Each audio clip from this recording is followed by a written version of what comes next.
पाटलिपुत्र पटना जे कर जन्म आस थनवा। बिंदुसार पिता माता सुभद्रांगी के ललनवा हो। भारतीय उपमहाद्वीप पर कैले शासनवा।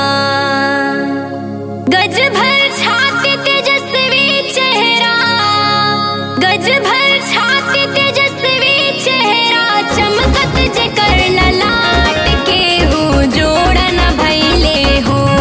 देवता प्रिय अशोक सम्राट के हो जोड़ा न भइले हो। देवता प्रिय अशोक सम्राट के हो जोड़ा न भइले हो।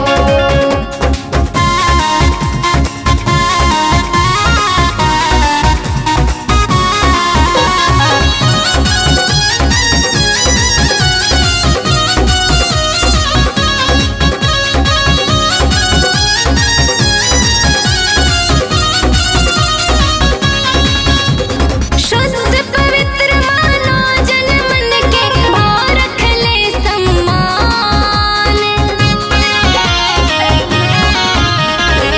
शुद्ध पवित्र मानो जन मन के भाव रखले सम्मान। साधुता संयम सत्य कृपा कल्याण दया और दान धर्म के कर्म बतैले हो। धम के समतल